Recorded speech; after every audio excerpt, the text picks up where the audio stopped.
Is it sometimes hard for you to get out of bed in the morning? Do you feel like people who jump out of bed and are full of excitement and positive energy are slightly suspicious? Have you asked yourself, what could I do to make getting up just a little bit easier? Well, let me tell you something. You are not alone. Over the last few years, there's been a lot of talk about the importance of having a morning routine. From gurus proclaiming you'll change your entire life within 7 days if you're only able to get up at 4:30 in the morning, to people flat out denouncing the idea of having any sort of structure in the mornings and saying that is garbage, to perhaps finding an approach that lies a little bit more in the middle between these two extremes. I want to dive into the concept of having a morning routine with you because I found it helps me be more at peace with myself and the world when things get hectic. And it also helps me focus on the things that are most important to me. I'm planning on highlighting some of the things I do and perhaps share a few ideas that might be helpful to you. I'll also briefly discuss one specific thing I've learned that I believe is even more crucial than having the perfect morning routine. Honestly, for some of us, I think examining the topic of having a morning routine is completely irrelevant. If you have a life that's perfectly aligned with your purpose, you're easily getting out of bed, you're hitting all your goals, you feel well balanced, you're a happy camper, and you're centered, I think that spending time on perfecting a morning routine may not be your highest and best use. But if you want to be more intentional about your life, especially if you're pushing through a difficult time or it's hard for you to find the why should I get out of bed in the morning, a morning routine might be for you. No matter if you're a night owl or an early riser or you fall somewhere in between, doing a few things for yourself first before life dictates what you have to do is a great way to start your day. So let's jump into things. The first thing I do is drink water.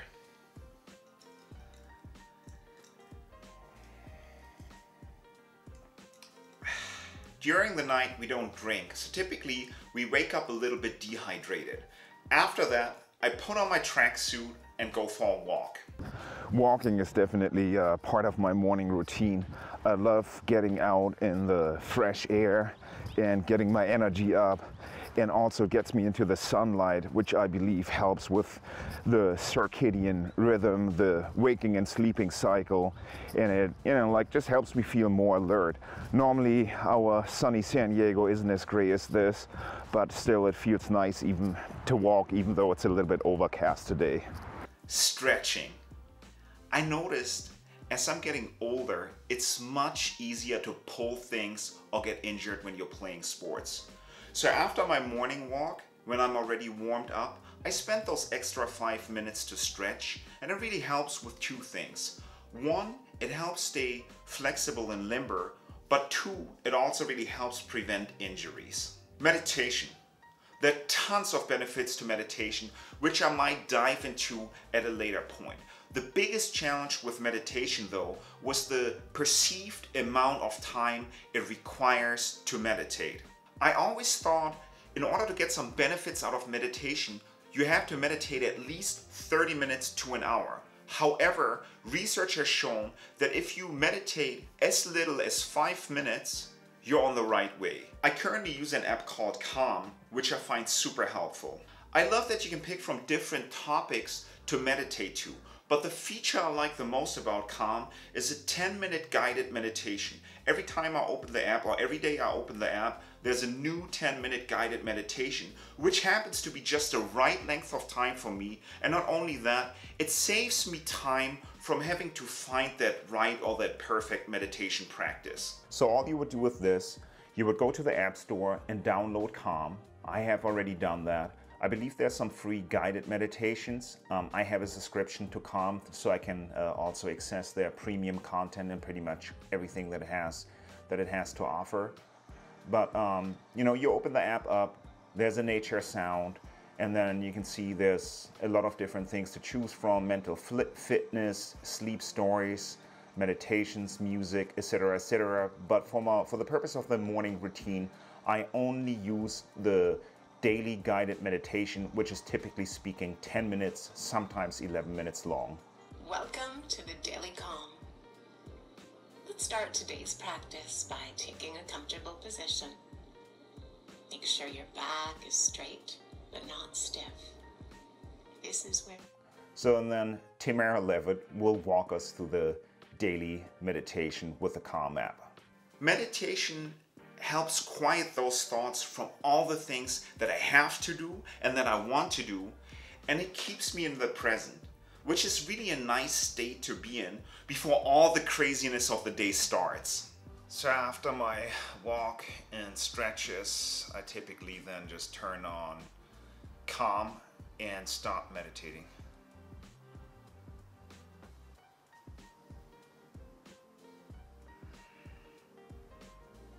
Welcome to the Daily Calm.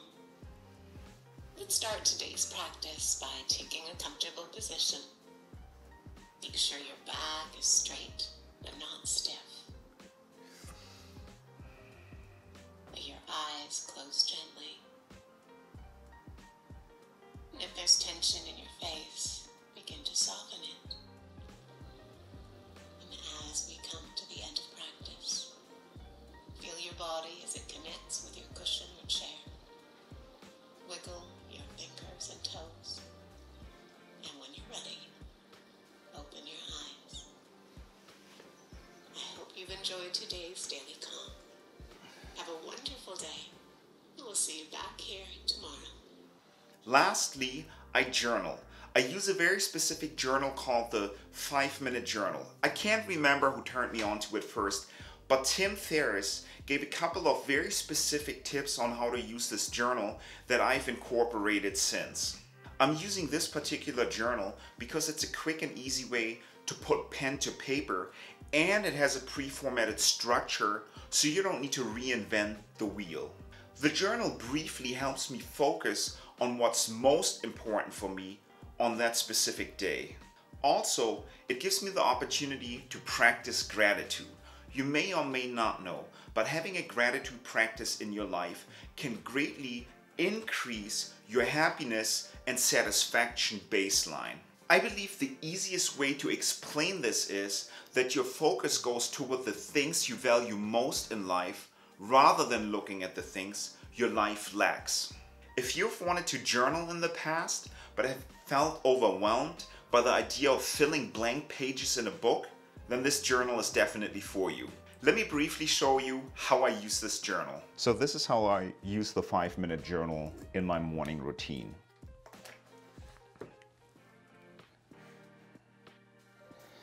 You start out with writing today's date, and then there's always a quote. Today's quote is, "Wherever there's a human being, there's an opportunity for a kindness." Seneca. I start the I am grateful section always with a relationship, an opportunity, and one small thing that I'm grateful for. So today I just wrote my relationship with Eddie, who's a good friend of mine, the opportunity to work on my next video, and I was super stoked to have a 3-day weekend. Next, the question is, what would make today great? And so for me, this was starting to film my next video, getting some exercise in outdoors, and having dinner with a friend and his family who I haven't seen for the last, I'd say, 12 to 18 months since COVID started. And then lastly, some daily affirmations. You know, I wrote, "I'm loved, I'm resilient and capable, and I am on the right path." You would finish this journal at night. This is just part of my morning routine, but you would finish this journal at night with 3 amazing things that happened during the day. And then last, 1 area of improvement. The question here is, how could I have made today better? This sums up my morning routine. My walk takes me 15 minutes, it takes me 5 minutes to stretch, and another 10 minutes to meditate. Journaling adds another 5 minutes and I'm done. If you total it up, it's no more than 35 minutes invested in myself in a 24-hour cycle. I think it's a small commitment to make to improve the overall quality of my thoughts and my well-being. I want to utter a word of caution. I mentioned earlier that I wanted to point out one thing that I believe is even more important than having the perfect morning routine, and that is sleep. You can set the best intentions for your day. You can walk, you can run, you can meditate, you can journal. But if you're not getting adequate sleep, I believe all your efforts are worthless.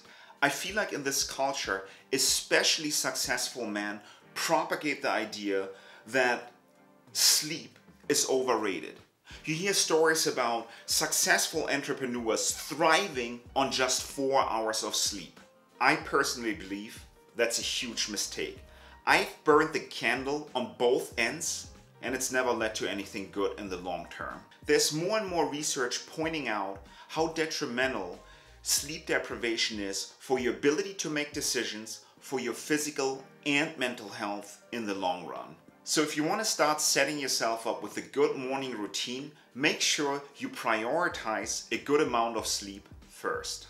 In summary, I would say you can pick any of the tools I've mentioned and start a morning routine and bring more intentionality to your life. I also don't think you need to have the same routine every single day.